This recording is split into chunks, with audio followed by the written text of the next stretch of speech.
अध्याय 21। मेरे पास एक वैकल्पिक दुनिया में एक शहर है। C21 पब फ्यूचर द्वारा विज्ञापन। खून की लड़ाई। जिस नरपिशाच को गोली लगी थी उसके मुंह से तुरंत चीख निकल गई। उसका शरीर आधा गिर गया और फिर उसके अंग कांपने लगे और संघर्ष करने लगे। जब तांग जेन ने ये देखा तो वह खुश हो गया। ऐसा लग रहा था कि पिस्तौल लेवल 2 राक्षसों के लिए भी बहुत घातक थी। इस तरह उसे बहुत अधिक राहत मिली। इस समय उसके मन में अनेक विचार कौंध गए। वह आश्चर्यचकित था कि उसे बड़ी संख्या में आग्नेयास्त्र कैसे मिल सकते हैं ताकि वह बड़ी मात्रा में स्तर 2 राक्षसों को मार सके। वह इस बात को लेकर भी उत्सुक था कि लेवल 2 ब्रेन बीट का मूल्य कितना है। जैसे ही उसके दिमाग में कई विचार कौंधे, उसने बिना किसी हिचकिचाहट के दूसरी बार गोली मार दी। दुर्भाग्य से ये गोली केवल दूसरे गुलाम की छाती पर लगी और उसे मौके पर नहीं मारा गया। ये पिशाच जो मारा गया था वास्तव में घायल होने के बाद बेहद हिंसक दिखाई दिया और इसकी चार्जिंग गति अचानक थोड़ी बढ़ गई। ये देखकर कि यह राक्षस सबसे आगे था, कियान लोंग ने पिशाच के सिर में तीर मारा और सीधे उसे मार डाला। घोल की चार्जिंग गति बेहद तेज थी। केवल 2 राक्षसों को मारने के बाद उनमें से 3 अंततः पिशाच से टकरा गए। धिक्कार है, मैं अपना सब कुछ दे दूंगा, तांग जेन ने गुस्से में शाप दिया और जल्दी से पिस्तौल को भंडारण स्थान में वापस रख दिया। फिर उसने अपना कृपाण एक पिशाच पर घुमाया जो उसे काटने की कोशिश कर रहा था। उसकी आंखें पागलपन से भर गईं। जैसे ही उसने अपनी कृपाण उठाई, उसने पिशाच के शरीर को काटने के लिए अपनी पूरी ताकत लगा दी। इस कृपाण की शक्ति अत्यंत महान थी, जिसने वास्तव में पिशाच को 2 भागों में विभाजित कर दिया था। पिशाच का बदबूदार खून बिखर गया। जब इसने तांग जेन की त्वचा को छुआ तो वास्तव में उसे जलन और खुजली महसूस हुई, जिससे उसे बहुत असहज महसूस हुआ। खून जहरीला था या नहीं, इस पर विचार करने का समय ही नहीं था, क्योंकि सामने की स्थिति ने उसे जरा भी विचलित होने की इजाजत नहीं दी। वह बाद में असंबद्ध बातों पर ही विचार कर सकता था। इस राक्षस को मारने के बाद, इससे पहले कि तांग जेन अपनी कृपाण वापस ले पाता, एक पिशाच के सामने के पंजे जो उस पर झपटे थे तांग जेन से टकरा गए। उसने महसूस किया कि उसका शरीर कांप रहा है और फिर उसकी दृष्टि फिर से अंधकार में हो गई। फिर वह उड़ गया और उसके मुंह से खून जैसा स्वाद आने लगा। प्लॉप! तांग जेन का शरीर बुरी तरह से जमीन पर गिर गया और उसके मुंह से खून की एक बूंद निकल गई। ओह, बिग बियर तुम्हें मारना चाहता है। क्रोध से मिश्रित एक सरल और ईमानदार दहाड़ सुनाई दी। जब किनारे पर मौजूद बिग बियर ने देखा कि तांग जेन घायल हो गया है तो वह तुरंत गुस्से में आ गया। पब फ्यूचर द्वारा विज्ञापन। उसकी विस्फारित आंखों से क्रोध की ज्वालाएं निकलने लगती थीं। उसने अपनी विशाल ढाल और गदा को जोर से लहराया और वास्तव में गुलामों के समूह पर धावा बोल दिया और गुलामों को टुकड़े टुकड़े कर दिया। ये लड़का वास्तव में अपने भयानक मांस की चक्की जैसी दिखने के योग्य था। लेवल 2 घोल राक्षसों के समूह में प्रवेश करने के बाद ऐसा लगा मानो वह किसी निर्जन स्थान में प्रवेश कर गया हो और राक्षसों को तब तक मारता रहा जब तक कि वे लगातार चिल्लाते नहीं रहे। पलक झपकते ही उसके आसपास के कुछ भूत बहुत दूर उड़ गए, कुछ तो प्रहार से टुकड़े टुकड़े हो गए। हर जगह मांस उड़ रहा था और लगातार दहाड़ें सुनाई दे रही थीं। इस अवधि के दौरान भले ही एक पिशाच ने बड़े भालू को काट लिया हो, फिर भी उनके तेज पंजे और दांतों ने उसे ज्यादा नुकसान नहीं पहुंचाया। ये बताना मुश्किल था कि उसकी गोरी त्वचा इतनी सख्त क्यों थी। जिन गुलामों ने उस पर हमला किया था उसे उसने टुकड़े टुकड़े करके मांस का पेस्ट बना दिया था। हालांकि इस आदमी की युद्ध पद्धति में एक दोष भी था, जो ये था कि वह बहुत हद तक पागल जैसा था। ये भी कहा जा सकता है कि वह दोस्त और दुश्मन के बीच अंतर नहीं कर सका। यहाँ तक कि कियान लोंग, जो किनारे पर था, एक घोल को काटने के बाद नुकीले क्लब द्वारा लगभग बह गया था। वह युद्ध में भाग लेने के लिए हौंफने और परिधि की ओर पीछे हटने से खुद को नहीं रोक सका। हालांकि तांग जेन, जो किनारे पर था, गिरने से चक्कर आ रहा था, फिर भी उसने बड़े भालू का प्रदर्शन देखा। उसने मन ही मन खुशी से जयकार की। उसी समय उसने घृणापूर्वक अपनी बंदूक निकाली और अकेले पिशाच पर ट्रिगर खींच लिया। चीखें, लड़ाइयाँ और मांस और खून उड़ गया। जीवन और मृत्यु का ये दृश्य केवल एक क्षण तक चला, तांग जेन को स्तब्ध कर दिया और उसका खून खौला दिया। लड़ाई बहुत अचानक शुरू हुई और बहुत जल्दी खत्म हो गई। जब आखिरी पिशाच मारा गया तो युद्ध में भाग लेने वाले 3 लोग पहले से ही खून से लथपथ थे। यहाँ तक कि मोटी चमड़ी वाला बड़ा भालू भी कीमा और खून से लथपथ था। वह लाशों के बीच बैठा हौंफता हुआ उदास लग रहा था। ये देखा जा सकता था कि वह सचमुच थक गया था। उसने पहले की तरह मस्तिष्क के मोती को निगलने के लिए उत्साहपूर्वक राक्षस के सिर को भी नहीं तोड़ा।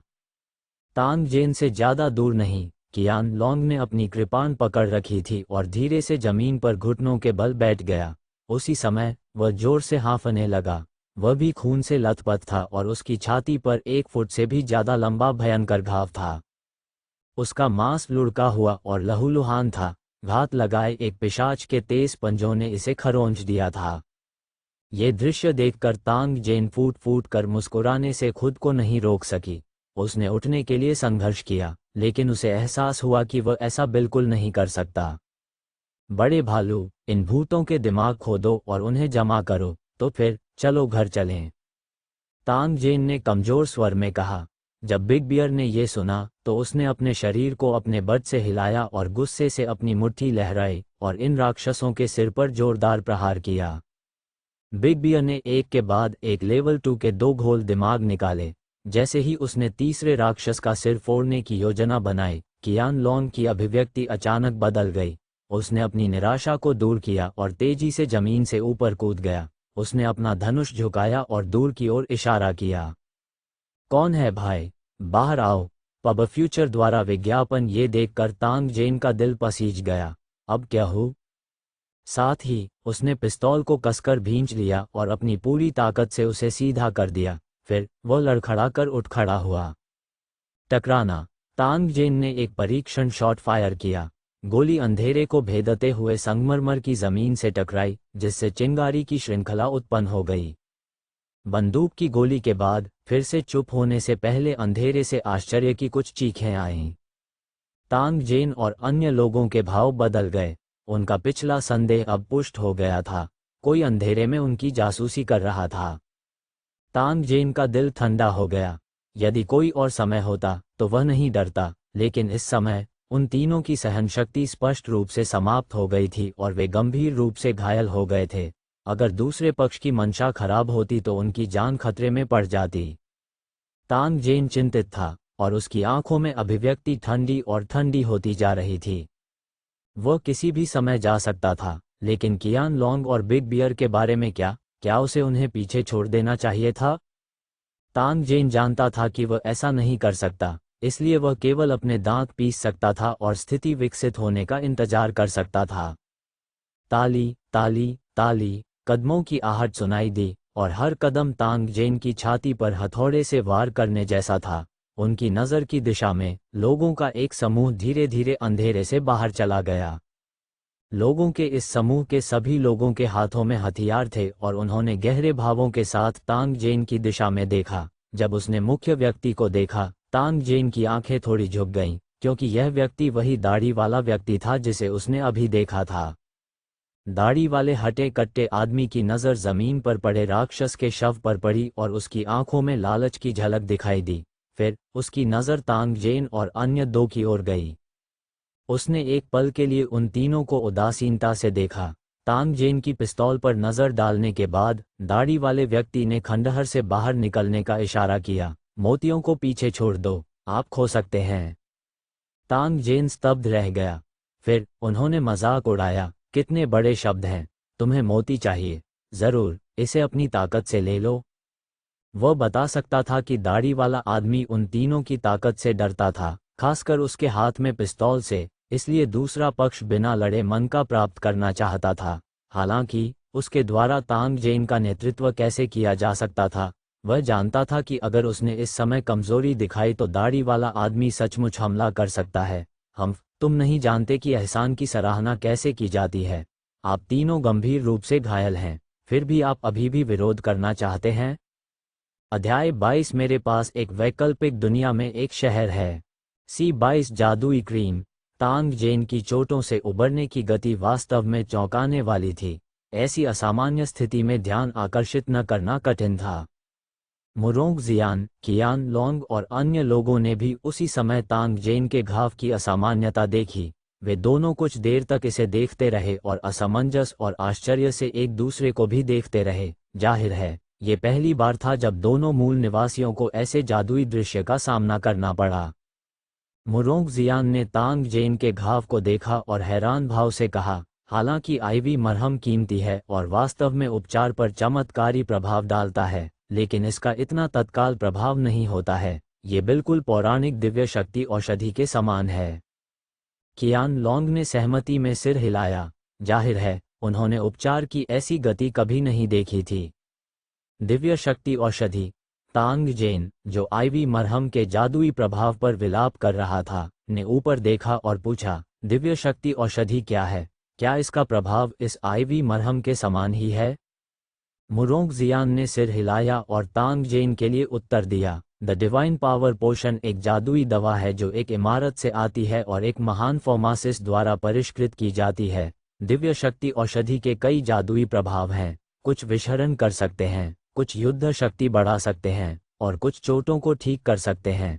ऐसा कहा जाता है कि जब तक ये कोई घातक चोट नहीं है, उपचारात्मक दिव्य शक्ति औषधि पीने के बाद आपको ठीक होने में ज्यादा समय नहीं लगेगा।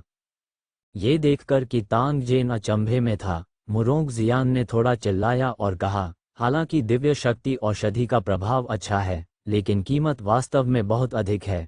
मेरे पिता ने एक बार दूसरी इमारत की नीलामी से एक बोतल खरीदी। मैंने उससे सुना है कि उसने 100 स्तर 5 मस्तिष्क मोती खर्च किए, जो कि 1 लाख स्तर 1 मस्तिष्क मोती हैं। जब तांग जेन ने ये कीमत सुनी तो वह अवाक रह गया। 10 लाख मस्तिष्क मोती 10 करोड़ सोने के सिक्कों के बराबर थे।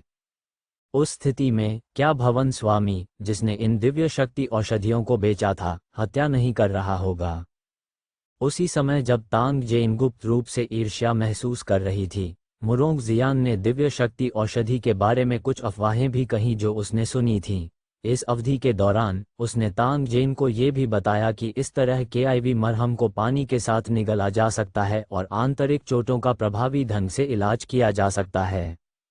जब उसने सुना कि इस मरहम का सेवन अभी भी आंतरिक रूप से किया जा सकता है, तांग जेन ने बिना किसी हिचकिचाहट के एक छोटा सा टुकड़ा निगल लिया। वह अब आईवी ऑइंटमेंट के प्रभाव के बारे में बेहद उत्सुक था। वह ये जानने की कोशिश करने के लिए इंतजार नहीं कर सका कि क्या आंतरिक चिकित्सा का प्रभाव वास्तव में जादुई था। प्रयोग के नतीजों ने उन्हें संतुष्ट कर दिया।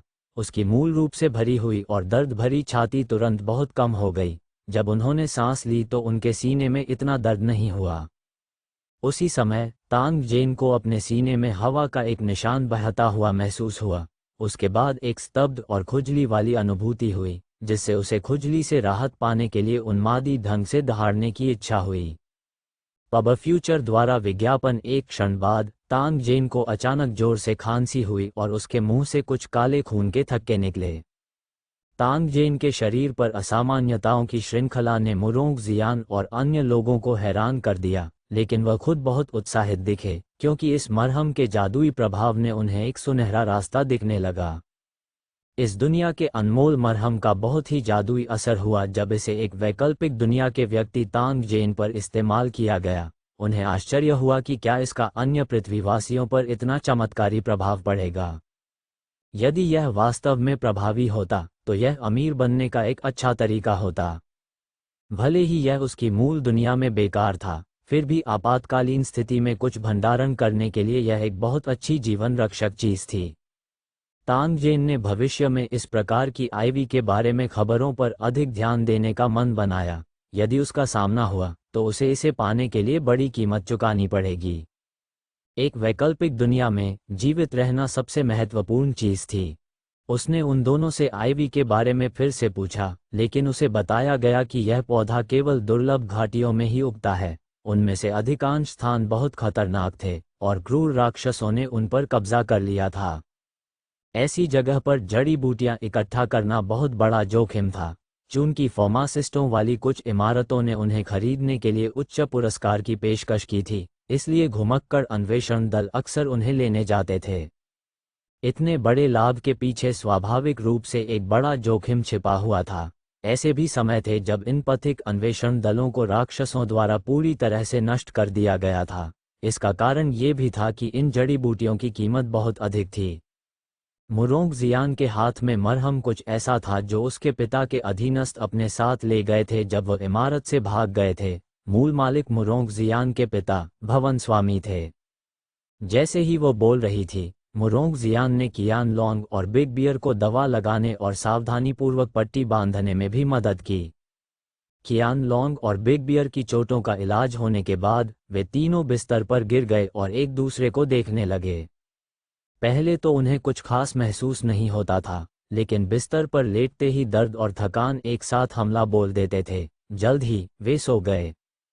वे सभी गहरी नींद में सोए। जब तांग जेन उठा तो अगले दिन की दोपहर हो चुकी थी। कियान लोंग और बिग बियर भी इस समय जाग गए।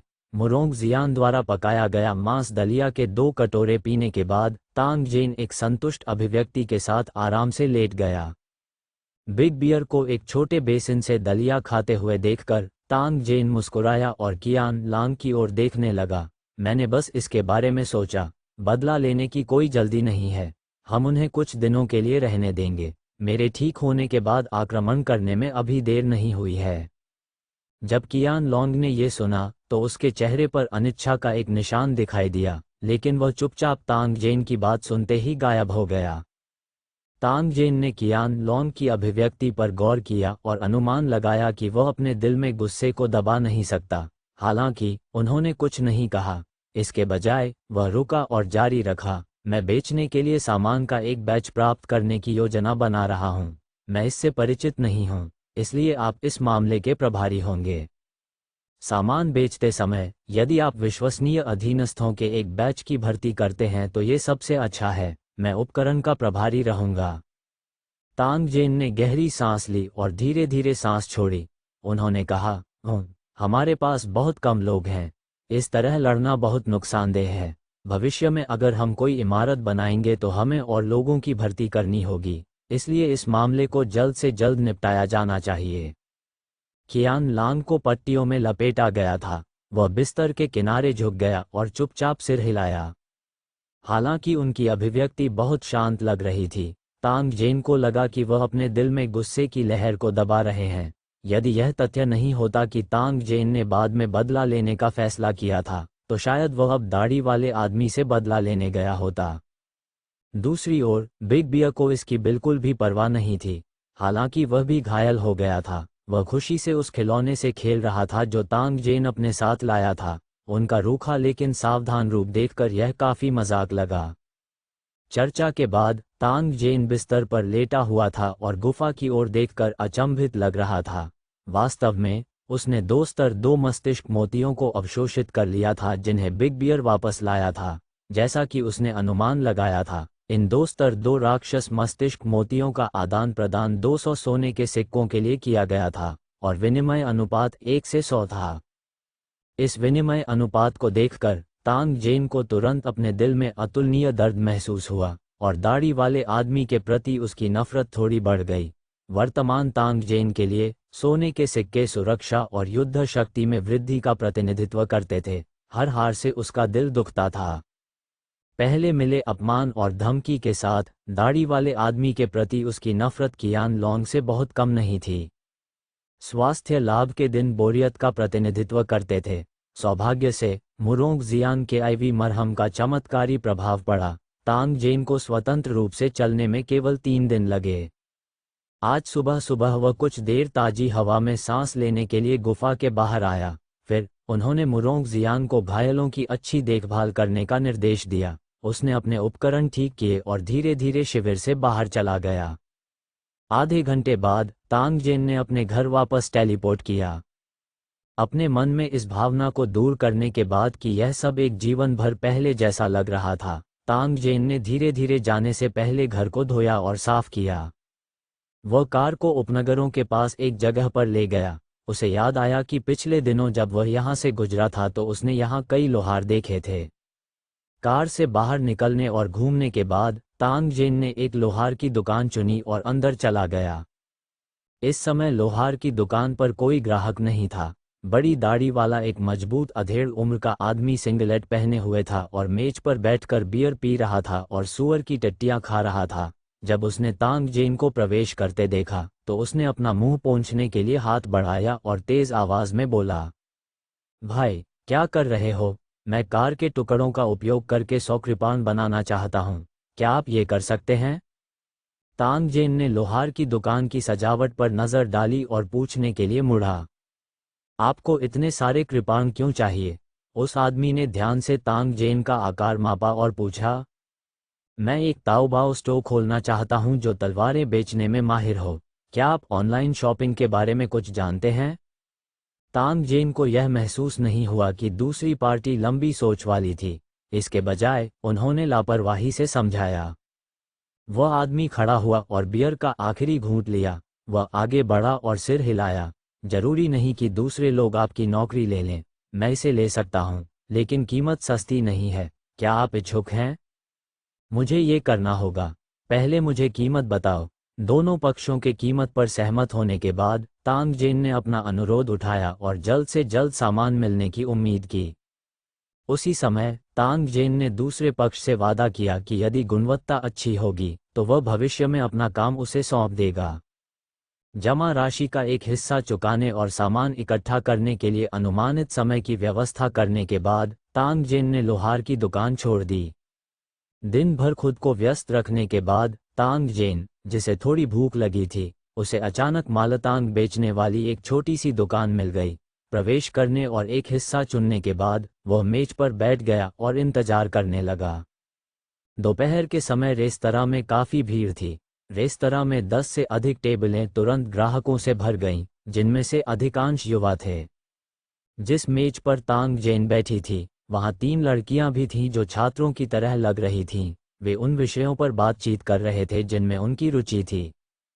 तांगजेन की सुनने की क्षमता बेहद तेज हो गई थी, इसलिए उसके कान विभिन्न बातचीत की आवाज़ों से भरे हुए थे।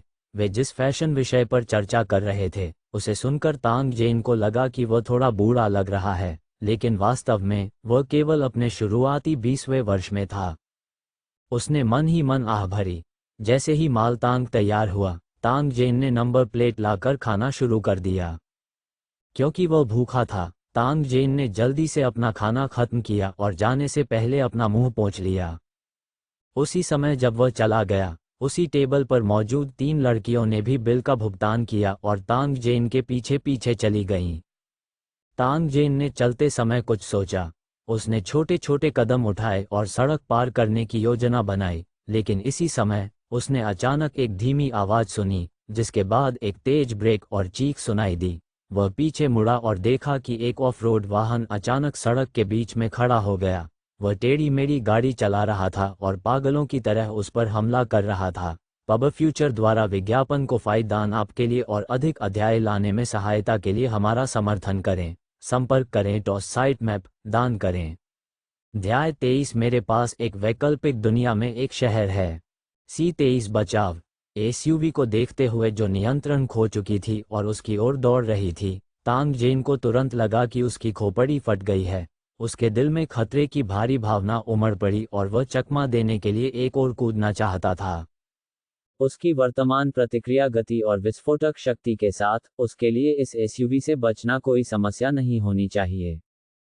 वहीं उन्होंने पहले ही देख लिया था कि एसयूवी के पीछे 2 राहगीर जमीन पर पड़े हुए हैं। उनके चेहरे खून से लथपथ हैं। वह नहीं जानता था कि वे मर गए थे या जीवित थे। जैसे ही वह चकमा देने वाला था, उसके कानों में पड़ी चीख ने उसे एक झटके में चकमा देना छोड़ दिया। उसके सामने 3 लड़कियां थीं। इतनी कम दूरी पर वे इस बेकाबू कार से बिल्कुल भी बच नहीं सके। तांगजेन ने एसयूवी चालक की खून से लथपथ आंखें और उसके सामने लड़कियों की भयभीत अभिव्यक्ति भी देखी थी। देखने से अगर तांगजेन चकमा दे गई तो कार अगले सेकंड में 3 लड़कियों को उड़ा देगी। इतनी कम उम्र में वे एक आपदा झेलने और यहां तक कि मरने वाले थे। हालांकि वह उन्हें बचा सकता था और इस खतरे से बचने में उनकी मदद कर सकता था। क्या करना है इस पर विचार करने की कोई आवश्यकता नहीं लग रही थी। सबसे महत्वपूर्ण बात, तांगजेन को लगा कि उसके पास वास्तव में ये क्षमता है। जीवन और मृत्यु के एक क्षण में तांगजेन चिल्लाया और बिजली की तरह 3 लड़कियों के सामने दौड़ा। उसने जमीन पर कदम रखा और अपनी हथेलियां आगे बढ़ा दीं।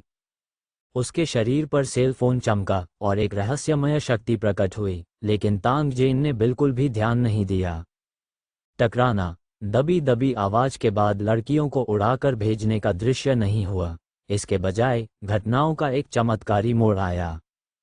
3 हैरान लड़कियों और राहगीरों की हैरान निगाहों के नीचे तांग जेन का शरीर धनुष की तरह आगे की ओर झुक गया और उसकी हथेलियां नियंत्रण से बाहर एसयूवी के सामने मजबूती से दबी हुई थीं।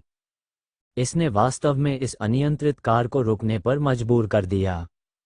पब फ्यूचर द्वारा विज्ञापन तभी तीनों लड़कियों को एहसास हुआ कि उनके सामने क्या हो रहा है। उन तीनों से आधे मीटर से भी कम दूरी पर ऑफरोड वाहन को देखते हुए और फिर उसके सामने उस युवक को जिसने उन तीनों को मौत के हाथों से छीन लिया था, लड़कियों में से एक मदद नहीं कर सकी परंतु जोर से चिल्लाओ, वाह, तुम बहुत अच्छे हो। तीनों लड़कियों में सबसे लंबी, बेज रंग के ट्रेंच कोट वाली लड़की सबसे पहले प्रतिक्रिया देने वाली थी। वह उत्साह में चिल्लाई और प्रशंसा के साथ तांग जेन की ओर देखा। ट्रेंच कोट वाली लड़की की बातें सुनकर बाकी दोनों लड़कियां भी होश में लौट आईं। सदमे में रहते हुए भी उन्होंने कृतज्ञता और आश्चर्य से उसकी ओर देखा। यहाँ तक कि बगल से गुजर रहे राहगीर भी अपनी डरी हुई स्थिति से उबर गए और सदमे और आश्चर्य में फुसफुसाए, ये सोचकर कि तांग जेन ने एसयूवी को रोकने के लिए कैसे मजबूर किया। यदि ऑफरोड वाहन ने महत्वपूर्ण क्षण में ब्रेक लगाया होता तो ये समझ में आता। दुर्भाग्य से ऑफरोड वाहन चालक की स्थिति को देखते हुए उसने संभवतः ब्रेक पर कदम नहीं रखा। लेकिन अगर तांग जेन ऐसा करने के लिए अपनी ताकत पर भरोसा करता तो ये थोड़ा डरावना होता। व्यक्ति को टक्कर मारने के बाद ऑफरोड वाहन एक पल के लिए रुक गया। हालांकि दोबारा शुरू होने पर इसकी गति लगभग 60 ही थी, लेकिन टक्कर का प्रभाव 3 से 4 टन था। यह एक दीवार को ढहाने के लिए काफी मजबूत था। इसे अपनी ताकत से रोकने के लिए बहुत ताकत की जरूरत थी। यह ऐसा कुछ नहीं था जिसे मनुष्य पूरा कर सके। तार्किक रूप से कहें तो ऐसी बात केवल उपन्यासों और फिल्मों में ही दिखाई देती थी, लेकिन अब यह उनके सामने प्रदर्शित हो गई है। क्या यह आदमी सुपरमैन हो सकता है? कोई अपनी बात कहने से खुद को नहीं रोक सका, लेकिन उसे अपने बगल के दर्शकों से सहमति का संकेत मिला। दर्शकों ने चर्चा की, लेकिन पार्टी में शामिल होने के कारण तांग जेन की स्थिति थोड़ी खराब थी। वह पहले से ही अपनी बाहों में महसूस करना खो चुका था और उसके शरीर को इतना झटका लगा कि उसे लगभग खून की उल्टी होने लगी। उसके सीने में खून उमड़ पड़ा। पुरानी चोटें जो अभी अभी ठीक हुई थीं, उनमें भी इस समय दोबारा चोट लगने के संकेत दिखाई दे रहे हैं। दांत पीसते हुए उसने धीरे से अपना अचेत हाथ हटा दिया। तभी तांग जेन को आश्चर्य से पता चला कि कार के खोल पर 2 गहरे हथेली के निशान थे। फिर वह पलटा और अपना सिर नीचे झुकाकर बिजली की तरह भाग गया। तांग जेन को पीछे हटते देख जैसे वह अपनी जान बचाने के लिए भाग रहा हो, बाकी लोग थोड़ा भ्रमित हो गए। उन्होंने अनुमान लगाया कि यह बहादुर युवक ऐसा क्यों करेगा।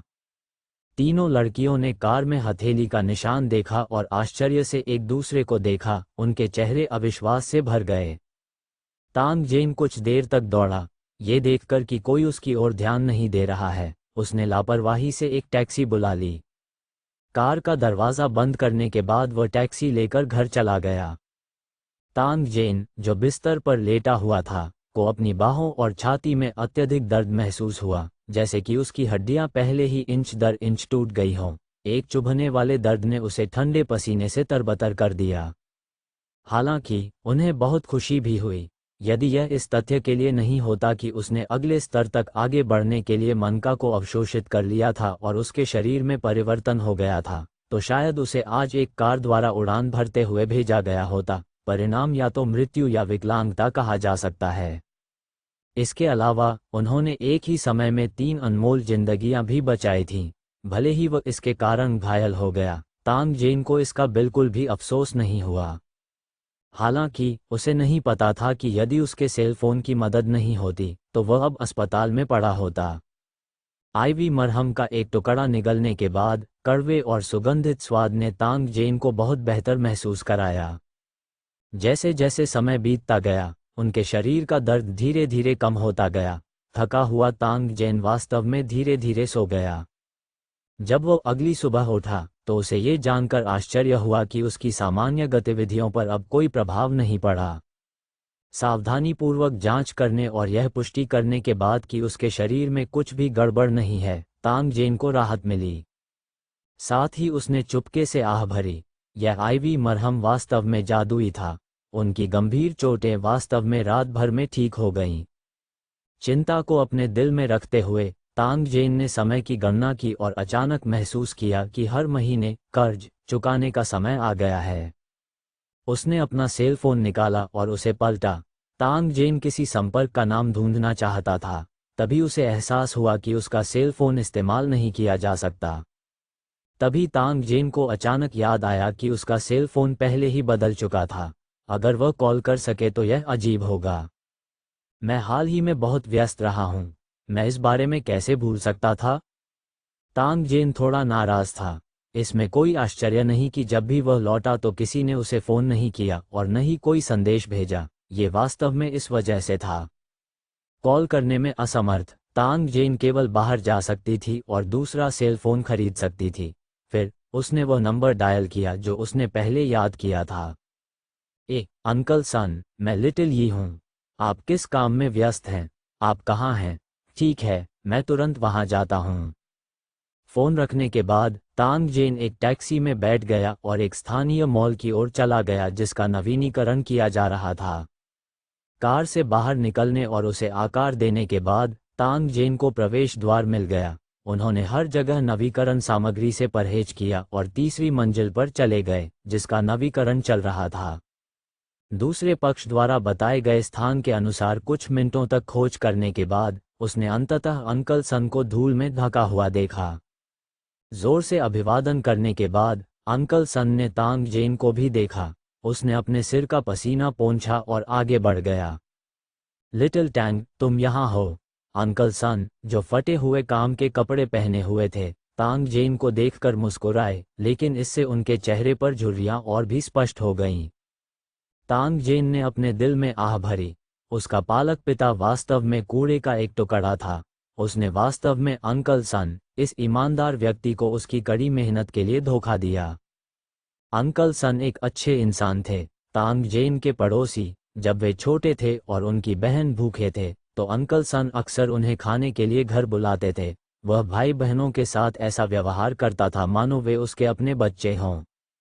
बाद में उनके दत्तक पिता ने अंकल सन को हर जगह काम करने से जमा हुई बचत को धोखा देने के लिए मीठे शब्दों का इस्तेमाल किया, जिससे उनकी बेटी जब विश्वविद्यालय गई तो वह लगभग पागल हो गई क्योंकि वह स्कूल की फीस जमा नहीं कर पाए। जब भी तांग जेन अपना वेतन देता था, वह हमेशा अंकल सन के लिए एक हिस्सा छोड़ देता था। हर बार उसने कितने पैसे लौटाए यह उतना महत्वपूर्ण नहीं था। महत्वपूर्ण बात यह थी कि वह अपने हृदय में व्याप्त अपराध बोध को दूर करना चाहता था। इस बार वह अपने दत्तक पिता का सारा पैसा ले आया और अंकल सन को वह सब लौटाने की योजना बनाए। मॉल का नवीनीकरण किया जा रहा था और काफी शोर था, इसलिए अगर कोई बहुत धीरे बोलता है तो उसे सुनना मुश्किल था। ये देखकर अंकल सन तांग जेन को बाहर आग से बचने की सीढ़ी पर ले आए। तभी तांग जेन को लगा कि पूरी दुनिया खामोश हो गई है। उसने अपनी जेब से पैसे निकाले और अंकल सन को दिए और उन्हें गिनने दिया। अंकल सन पहले तो दंग रह गए, लेकिन फिर उन्होंने पैसे वापस धकेल दिए और जोर देकर कहा कि कोई जल्दी नहीं है। वह स्वाभाविक रूप से जानता था कि टैंग जेन के लिए इतनी सारी नौकरियां करना, अपनी बहन की स्कूली शिक्षा का खर्च उठाना और अपने दत्तक पिता को उसका कर्ज चुकाने में मदद करना कितना थका देने वाला था। यदि यह तथ्य नहीं होता कि उनका परिवार भी गरीबी में जी रहा था, तो अंकल सन ने तांग जेन द्वारा हर महीने लौटाए गए पैसे को स्वीकार नहीं किया होता। अंकल सन, ये पैसा सबसे पहले आपका है। मैं इसे सिर्फ अपने पिता के लिए लौटा रहा हूँ। चिंता मत करो, अब मैं व्यवसाय कर रहा हूँ और हर महीने बहुत सारा पैसा कमा सकता हूँ। टैंग जेन ने उन्हें मनाने की पूरी कोशिश की और तभी अंकल सन ने पैसे स्वीकार किए। हालांकि उन्होंने तांग जेन के अतिरिक्त आभार शुल्क को स्वीकार करने से इनकार कर दिया, जिसे ब्याज माना जाता था। अंकल सन ने आह भरी और तांग जेन के पालक पिता को मूर्ख होने के लिए शाप दिया। उसने तांग जेन और उसकी बहन, इन दो समझदार बच्चों पर बहुत बुरा प्रभाव डाला था। तांग जेन चुप थी। वह और क्या कह सकता था? पब फ्यूचर द्वारा विज्ञापन को फायदेमंद आपके लिए और अधिक अध्याय लाने में सहायता के लिए हमारा समर्थन करें। संपर्क करें टॉस साइट मैप दान करें। अध्याय 24 मेरे पास एक वैकल्पिक दुनिया में एक शहर है। C24 दैनिक जीवन और खरीदारी। यहाँ एक चाहिए। जैसे ही अंकल सन बोले, उन्होंने एक सिगरेट थमाई। तांग जेन ने इसे लिया और गहरी सांस ली। अंकल सन, अभी वो महिला कौन थी? टैंग जेन के मुंह में सिगरेट थी और उसने अंकल सन से लापरवाही से पूछा। ओह, आपका मतलब उससे है। मैंने सुना है कि यह उसके परिवार का व्यवसाय है। उनके पास अन्य प्रांतों और शहरों में समान आकार के कई मॉल हैं। अंकल सन ने एक पल के लिए सोचा और तांग जेन से कहा, उस स्थिति में उसका परिवार बहुत अमीर होना चाहिए, लेकिन यह महिला वास्तव में बहुत प्रभावशाली है। वह जहां भी जाती है, पुरुषों का एक समूह उसके पीछे पीछे चल रहा होता है। मैं शर्त लगाता हूं कि इन लोगों को ये बिल्कुल पसंद नहीं है। इससे पहले कि टैंग जेन गपशप खत्म कर पाता, उसने अंकल सन को सिगरेट पकड़े हुए देखा। उसने अजीब भाव से सीधे अपने पीछे देखा। मुंह में सिगरेट लेकर तांग जेन पीछे मुड़ा और शाप दिया, लानत है। पता चला कि चौथी मंजिल से तीसरी मंजिल तक जाने वाली सीढ़ियों पर करीब 20 लोग ही खड़े थे। उनमें से कुछ लोग उसकी ओर देख रहे थे और हंसने के लिए अपना मुंह ढक रहे थे। जिस महिला का उसने उल्लेख किया था वह इस समय थोड़ी सी तमतमा रही थी। वह उसके पीछे अपनी बाहें फैलाकर खड़ी थी। उसकी खूबसूरत आंखें गुस्से से भरी हुई थीं। जब उसने तांग जेन को मुड़कर अपनी ओर देखते देखा तो उसने अपनी आंखें थोड़ी घुमा लीं। एक अच्छा कुत्ता रास्ता नहीं रोकता। पब फ्यूचर द्वारा विज्ञापन।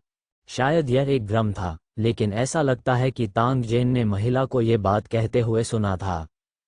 हालांकि ये देखते हुए कि वह वास्तव में दूसरे पक्ष का रास्ता रोक रहा था, तांग जेन जल्दी से दूर चला गया। फिर 20 से अधिक लोग एक के बाद एक नीचे चले गए। उनमें से कई पुरुष उसे देखकर अस्पष्ट ढंग से मुस्कुराए। सूट पहने एक युवक ने चुपके से तांग जेन को थम्स अप दिया। भाई, तुम बहुत अद्भुत हो। हाँ ठीक है।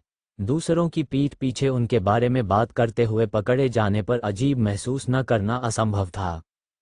टैंग जेन ने अपनी आंखें घुमाईं और धीरे धीरे सीढ़ियों से नीचे चलने से पहले अंकल सन के साथ कुछ देर और बातचीत करने लगा। इससे पहले कि वह सीढ़ियों से बाहर निकल पाता, उसने एक मोटे आदमी को देखा जो ठेकेदार जैसा लग रहा था और मजदूरों पर चिल्ला रहा था, अभी ऊपर से आदेश आए हैं। अब से आपको सीढ़ियों पर धूम्रपान करने की अनुमति नहीं है, अन्यथा आप पर 2000 युआन का जुर्माना लगाया जाएगा। जैसे ही ये शब्द बोले गए, बूढ़े धूम्रपान करने वाले विलाप करने लगे। तांग जेन अपनी गर्दन से कोड़ने के अलावा कुछ नहीं कर सका। उसने मन ही मन सोचा कि यह उस महिला का अभी अभी बदला होगा। दुर्भाग्य से सभी को फंसाया गया। मॉल से बाहर आने के बाद तांग जेन साथ साथ टहलने लगा। संयोगवश उसने सड़क के किनारे एक ऑल टेरन कार खड़ी देखी। उस समय उसका दिल तेजी से धड़कने लगा और वह करीब से देखने के लिए झुक गया। जितना अधिक उसने इसे देखा, उतना ही अधिक उसे महसूस हुआ कि यह वाहन वैकल्पिक दुनिया के कठिन जंगल में उपयोग के लिए बहुत उपयुक्त था। महंगी और बड़ी ऑफ-रोड गाड़ियों की तुलना में ये सस्ती और छोटी गाड़ी स्पष्ट रूप से बेहतर थी। भंडारण स्थान की मात्रा का अनुमान लगाने और यह पुष्टि करने के बाद कि यह ऐसी कार को पूरी तरह से नष्ट करने के बाद संग्रहित कर सकता है, तांग जेन तुरंत स्टोर में चला गया और बॉस को बाहर बुलाया। उसने कीमत पूछी और मोल भाव किया। अंत में उन्होंने 2 कारें खरीदने के लिए कहा और लगभग 60,000 युआन खर्च किए। बॉस ने सुझाव दिया कि तेल की बाल्टी में गैस भर दी जाए। कार स्टार्ट करने के बाद उन्होंने तांग जेन को बाहर निकलने और कार की स्थिति की पुष्टि करने के लिए कहा। फिर बॉस ने एक अन्य युवक को बुलाया और वे दोनों टैंग जेन के साथ कार से टैंग जेन के घर पहुंचे। जैसे ही उसने ऑल टेरन कार प्राप्त की, तांग जेन बहुत उत्साहित था।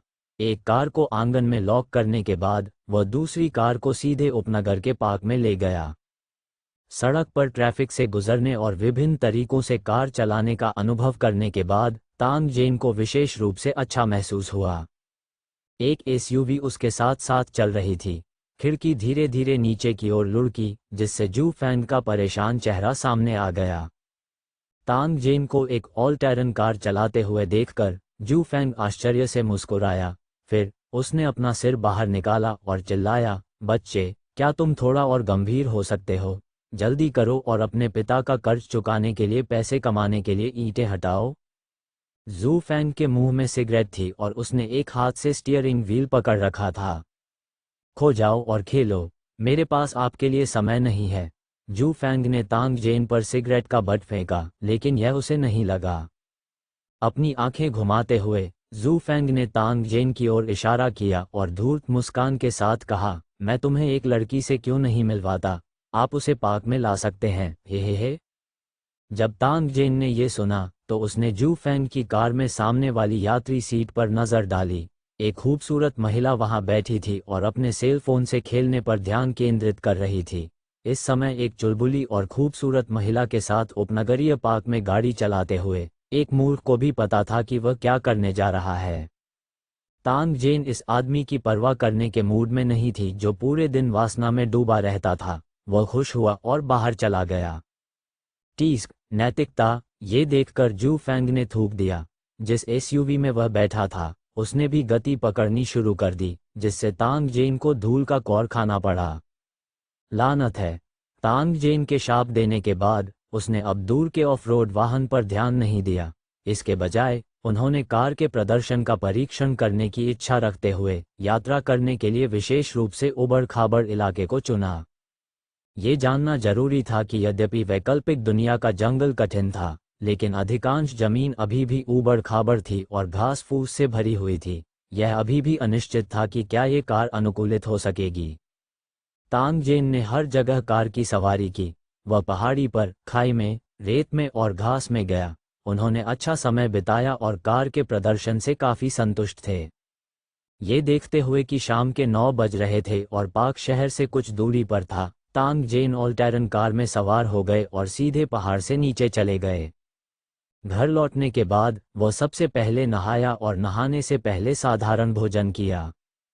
अगले 2 दिनों के बाद लोहार की दुकान के मालिक ने फ़ोन किया और तांग जेन को सूचित किया कि कृपान तैयार हैं। तांग जेन लोहार की दुकान पर पहुंचे और लोहार की दुकान के मालिक को बियर पीते देखा। कुछ देर तक अभिवादन और बातचीत करने के बाद तांग जेन ने कोने में अपना सामान देखा। सभी कृपाण एक साथ बड़े करीने से बंधे हुए थे। तांग जेन ने उनमें से एक को बाहर निकाला और जांच की। ये पुष्टि करने के बाद कि यह कृपाण एक लोहार द्वारा 2 भागों में विभाजित कार के हिस्से का उपयोग करके बनाई गई थी, वह संतुष्ट हो गया। ब्लेड लंबा था लेकिन पतला नहीं था। इसका वजन मध्यम और छूने में आरामदायक था और धार बहुत तेज और सख्त थी। आपका कौशल बहुत अच्छा है, तांग जेन ने प्रशंसा की। बाकी माल चुकाने के बाद उसने लोहार से उसी शक्ल के हिसाब से 500 रुपये और बनवा लिए। जिस लोहार को दूसरा सौदा मिला वह बहुत खुश हुआ। हाल ही में उनके पास बहुत कम ग्राहक थे और उनका व्यवसाय भी बंद होने वाला था। कहा जा सकता है कि तांग जेन के आदेश ने उनके व्यवसाय को पुनर्जीवित कर दिया और इससे उन्हें उन कौशलों को प्रदर्शित करने की भी अनुमति मिली जो उनके पूर्वजों से प्राप्त हुए थे। यदि तांग जेन ऑर्डर देना जारी रख सकता है तो अगले साल इस समय उसे अपने बेटे की शादी के लिए आवश्यक घर और सगाई के उपहारों के बारे में चिंता नहीं करनी होगी। तांग जेन को नहीं पता था कि लोहार क्या सोच रहा था। उसने प्रत्येक हाथ में बंधे हुए स्टील कृपानों के केवल 2 ढेर उठाए और आसानी से उसे टैक्सी में रख दिया। जब लोहार, जो हमेशा अपने आप को मजबूत होने पर गर्व करता था, ने ये दृश्य देखा तो वह आश्चर्य से अपनी जीभ चटकाने से खुद को नहीं रोक सका। उसने मन ही मन सोचा कि यह बच्चा कितना ताकतवर है। अगले आधे दिन के बाद तांग जेन ने पहले ही सभी चीजें तैयार कर ली थीं। फिर उसने उन्हें हिलाना शुरू कर दिया। इस बार उसने बहुत सारा सामान तैयार किया था। भले ही उसके स्थान का आयतन 1 घन मीटर हो, फिर भी उसे इसमें बहुत समय लगा।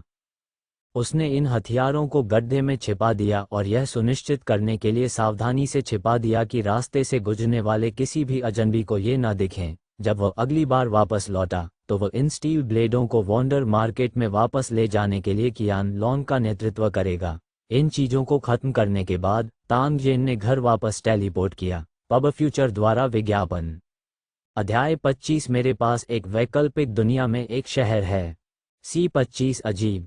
टैंग जेन ने अपने हाथ में नोटबुक को पलटा और अपनी कलम से उन वस्तुओं को खुर्च कर निकाला जो उसने पहले ही खरीद ली थीं। इस बार वह बहुत सारी चीजें खरीदना चाहता था।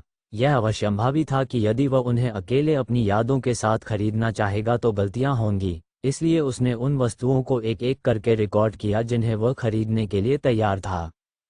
एक अच्छी याददाश्त एक घटिया कलम और नोटबुक से कमतर थी। खरीदी जाने वाली शेष कुछ वस्तुओं पर नज़र डालने के बाद तांग जेन ने नोटबुक पर रिकॉर्ड फाड़ दिए और उन्हें जलाकर राख कर दिया।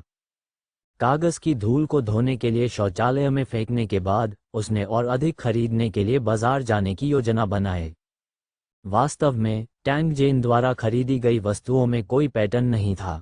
उसने बस प्रत्येक प्रकार में से कुछ खरीदने की कोशिश की ताकि वह देख सके कि भविष्य में जब वह उन्हें बेचेगा तो कौन सा सामान बेहतर बिका।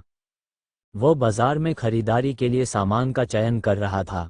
वह पूरी दोपहर व्यस्त रहा, लेकिन उसका मूड अभी भी थोड़ा उदास था। उनके अवसाद के एक से अधिक कारण थे। सबसे महत्वपूर्ण कारण ये था कि जिस रहस्य को वह छिपाए हुए था, उससे उसका मन घबराया हुआ रहता था। दबाव बहुत ज्यादा था, लेकिन इसे प्रभावी ढंग से दूर नहीं किया जा सका। जब तांग जेन सड़क पर चलता था, तो वह विशेष रूप से उसे देखने वाली निगाहों के प्रति संवेदनशील होता था। उसके दिल में हमेशा एक छिपा हुआ डर रहता था। उसे डर था कि दूसरा पक्ष उसका रहस्य जान लेगा। वास्तव में तांग जेन खुद ये बात अच्छी तरह से जानता था, लेकिन वह इसके बारे में कुछ नहीं कर सकता था। एक छोटे से रेस्तरां में रात्रिभोज के बाद तांग जेन धीरे धीरे सड़क पर चला गया और अचानक ही एक नए खुले कैसीनो के सामने आ गया। नवीनीकरण शानदार और रंगीन था। सुंदर पुरुष और सुंदर स्त्रियां अंदर बाहर आते जाते रहते थे और समय समय पर हर्षित और निर्भीक हंसी सुनाई देती थी।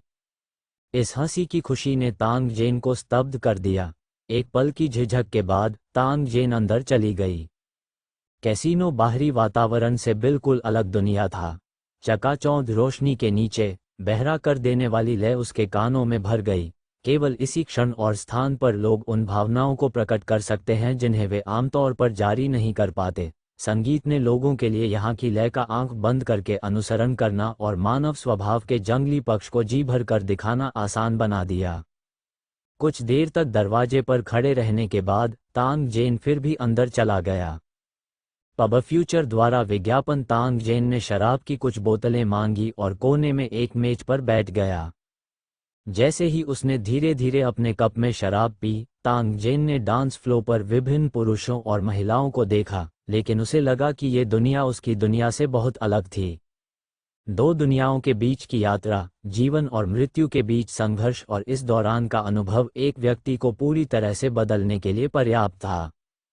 तांग जेन को अब ऐसा महसूस हुआ, शायद इसलिए कि उसका मूड खराब था। तांग जेन ने बहुत जल्दी शराब पी ली। जल्द ही मेज शराब की बोतलों से भर गई और वह थोड़ा नशे में था। हालांकि उन्होंने नहीं छोड़ा। इसके बजाय उसने किसी को शराब परोसना जारी रखने के लिए बुलाया। नशा करने से हजारों चिंताएं दूर हो सकती हैं। शायद उसे नशे की जरूरत थी। फिर वह अगली सुबह उठेगा और अपने इच्छित जीवन के लिए लड़ने के लिए अतीत की हर चीज को त्याग देगा। दुर्भाग्य से चीजें कभी भी योजना के अनुसार नहीं होती। तांग जेन केवल नशे में धुत होना चाहता था, लेकिन मुसीबत उसके दरवाजे पर दस्तक देने लगी। कुछ ही दूरी पर एक मेज पर 10 से अधिक पुरुष और महिलाएं एकत्रित होकर बेईमानी से खेल रहे थे। उनमें से भारी मेकअप वाली एक महिला ने गलती से तांग जेन को देखा, जो अकेले शराब पी रही थी। उसकी नशीली आंखों में नफरत की झलक झलक उठी। वह तांग जेन की बहन की सहपाठी थी। वह एक बार एक लंबे, अमीर और सुंदर आदमी का पीछा कर रही थी, लेकिन वह उससे बात नहीं करना चाहता था। इसके बजाय उसे तांग जेन की बहन से विशेष लगाव था और उसने बार बार उसके सामने अपनी भावनाओं को व्यक्त किया। उस समय उनकी बहन का ध्यान पढ़ाई पर था और उन्होंने इस सहपाठी की खोज को नजरअंदाज कर दिया। अंत में इस महिला को पता चल गया और वह तांग याजी को सबक सिखाने के लिए कुछ लोगों को ले आए। अंत में तांग जेन को इसका सामना करना पड़ा। दोनों पक्षों में लगभग लड़ाई हुई, लेकिन अंत में मामला सुलझ नहीं सका। शायद ईर्ष्या के कारण उसने सोचा कि तांग जेन और उसकी बहन ने उसकी संभावनाओं को बर्बाद कर दिया है, इसलिए ये शिकायत बनी। बाद में महिला का पढ़ाई में मन नहीं लग रहा था और उसका अपने पिता के साथ बड़ा झगड़ा हुआ। फिर वह घर से भाग गई और एक परिचित गुंडे के साथ रहने लगी। तांग जेन से गलती से मिलने के बाद शराब की मदद से उसके दिल में नफरत भड़क उठी और वह विशेष रूप से बाहर निकलना चाहती थी। उसकी धुंधली आंखों में एक क्रूर चमक चमक उठी। जब महिला ने तांग जेन की ओर देखा तो उसके लाल गाल हिल गए। वह घूमी और अपने बगल वाले आदमी और औरत से बुदबुदाया। फिर इन लोगों ने तांग जेन की दिशा में देखा। जल्द ही 3 पुरुष और 2 महिलाएं खड़े हो गए और तांग जेन की ओर बढ़े। कसे हुए कपड़े और गंजे सिर वाला एक मांसल आदमी तांग जेन के सामने बैठा और उसे घूर रहा था। अन्य पुरुषों और महिलाओं ने मुस्कुराते हुए उसे घेर लिया और तांग जेन को घूर कर देखा। ऐसा लग रहा था जैसे वे कोई शो देख रहे हों। तांग जेन ने अपनी पलकें उठाई और दूसरे पक्ष की ओर देखा। वह पीछे झुका और धीरे धीरे पीने के लिए बियर की दूसरी बोतल उठा ली। ये देखकर कि तांग जेन ने उसे नज़रअंदाज कर दिया, टैटू वाले व्यक्ति की अभिव्यक्ति बदल गई। उसने खर्राटे लेते हुए कहा, मैं कहता हूँ तुम दिखावा करने में बहुत अच्छे हो। हे, और तुम कौन हो? टैंग जेन ने बोतल को मेज पर रखा और टैटू वाले आदमी को घूरकर देखा और तिरस्कार के भाव से पूछा। ऐसा लग रहा था जैसे उसके स्वर ने टैटू गुदवाने वाले व्यक्ति को उत्तेजित कर दिया हो। दूसरा पक्ष अचानक उठ खड़ा हुआ और तांग जेन को पकड़ने के लिए आगे बढ़ा। एक हल्की सी चमक के साथ तांग जेन ने दूसरे पक्ष को चकमा दे दिया। एक ठंडी मुस्कान के बाद उसने दूसरे पक्ष का पिछला कॉलर पकड़ लिया। उसके हृदय में दबी हुई बहुत सी बातें इस क्षण अचानक फूट पड़ीं, जिससे उसकी अभिव्यक्ति उग्र हो गई। ये देखकर टैटू वाले आदमी के साथ ही आगे बढ़ने वाले थे, लेकिन तांग जेन ने उन्हें दूर धकेल दिया। फिर उसने टैटू वाले आदमी को बाहर खींच लिया। इससे कोई फर्क नहीं पड़ता कि टैटू वाले व्यक्ति ने कितना संघर्ष किया और शाप दिया, वह तांग जेन की पकड़ से बच नहीं सका। तांग जेन की बांह लोहे की तरह थी, जिससे संघर्षरत टैटू वाले व्यक्ति को डर का एहसास हो रहा था। टैटू वाले व्यक्ति के साथ ही उसी समय वहां पहुंचे और तांग जेन को रोकने की कोशिश की, लेकिन उन्होंने उन्हें भी धक्का देकर जमीन पर गिरा दिया। कुछ ही मिनटों में तांग जेन ने टैटू वाले व्यक्ति को बाहर खींच लिया। टैटू वाले आदमी के डरावने शाप के तहत तांग जेन पास की गली में बदल गया। पीछे पीछे 10 से अधिक पुरुष और महिलाएं, साथ ही कई दर्शक भी हंगामा देख रहे थे। तांग जेन ने टैटू वाले आदमी को दूर फेंक दिया और उन दर्जन भर पुरुषों और महिलाओं को देखा जो बिना रुके कोस रहे थे, जैसे वह जोकरों के एक समूह को देख रहा हो। धिक्कार है, एक छोटे बालों वाले आदमी ने शाप दिया और तांग जेन पर अपने हाथ में शराब की बोतल घुमा दी। उसके पीछे कुछ लोग भी थे जिन्होंने उसी समय तांग जेन को घेर लिया। दुर्भाग्य से, इससे पहले कि वे उसके पास पहुंच पाते, सामने वाले व्यक्ति ने गुर्राना शुरू कर दिया और उसे लात मारकर पीछे धकेल दिया गया। हालांकि तांग जेन की चोटें अभी तक ठीक नहीं हुई थीं, फिर भी वह ऐसा कुछ नहीं था जिसका ये गुंडे विरोध कर सकें। आखिरकार वह तुरंत अपने शरीर की सारी शक्ति के साथ विस्फोट कर सकता था और उसके हमलों की घातकता बहुत भयानक थी। जैसे ही वे लड़े, दूसरा पक्ष छूट गया और जल्द ही जमीन पर गिर गया, उठने में असमर्थ हो गया। फिर तांग जेन गुस्सा जाहिर कर रही थी। उसने दाएं बाएं मुक्का मारा और लात मारी। कोई भी उसके आक्रमण का सामना नहीं कर सका। वे सभी जमीन पर गिर गए। 1 मिनट से भी कम समय में सभी लोग दर्द से कराहते हुए जमीन पर गिर पड़े। ये तब भी था जब तांग जेन ने अपनी ताकत को दबा दिया था। वे केवल एक क्षण के लिए दर्द में थे और संभवतः जल्दी ही ठीक हो जाएंगे।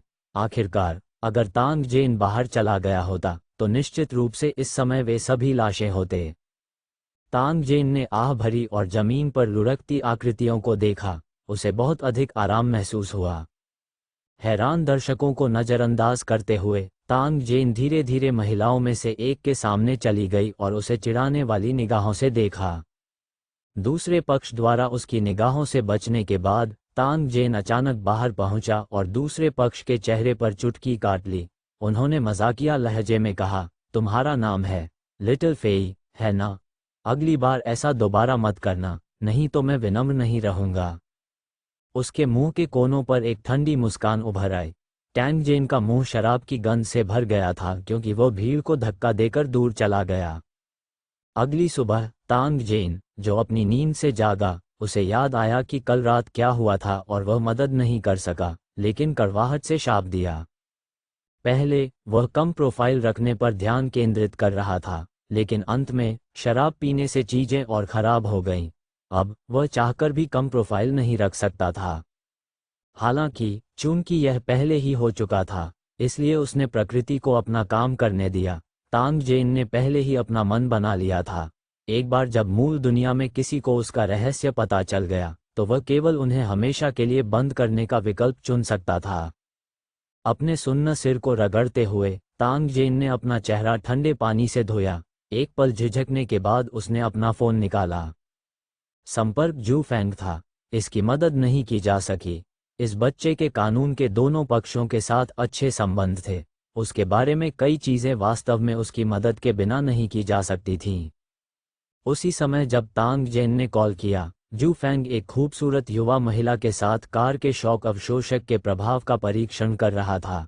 जब फोन की घंटी बजी तो वे दोनों बातचीत में व्यस्त थे। ये देखकर कि यह तांग जेन था, जू फैंग ने लापरवाही से उसे उठा लिया। हेलो, क्या बात है, मैं व्यस्त हूँ। तांग जेन ने अपने होठों को सिकोड़ लिया और जारी रखा। मैंने कल रात उस नए कैसीनो के प्रवेश द्वार पर लड़ाई की। मुझे आसपास पूछने में मदद करें। अगर कुछ है तो उसे मेरे लिए निपटाने की पूरी कोशिश करें। यदि आपको मुझसे भुगतान की आवश्यकता हो तो बस मुझे बताएं। अरे, तो ये तुम थे। तुम सचमुच उग्र हो। आपने अकेले ही 8 को हरा दिया। क्या तुमने बाघ के चाबुक का एक बेसिन खाया? फोन के दूसरे छोर पर जू फैंग की कर्कश आवाज सुनाई दी। उसके स्वर में आश्चर्य और उपहास की झलक थी। ये सुनकर तांग जेन ने आह भरी। अरे, इसकी खबर तेजी से फैल गई। जू फैंग रुका और जारी रखा। उन कुछ सड़े हुए लहसुनों में से एक मेरा मातहत है। वह आमतौर पर आम लोगों के साथ शांत व्यवहार करता है, लेकिन जब वह किसी सख्त आदमी से मिलता है तो वह आज्ञाकारी हो जाता है। मैं उसे बाद में कॉल करूंगा और सब ठीक हो जाएगा। हालांकि एक आदमी है जिसकी हड्डियां आपके द्वारा तोड़ दी गई हैं। वह हमारे फेडरल सिटी पुलिस स्टेशन के उप निदेशक का बेटा है। उनके परिवार के पास कुछ शक्ति है, इसलिए मुझे डर है कि यह काफी परेशान करने वाला होगा। पब फ्यूचर द्वारा विज्ञापन को फायदान आपके लिए और अधिक अध्याय लाने में सहायता के लिए हमारा समर्थन करें। संपर्क करें तो साइट मैप दान करें।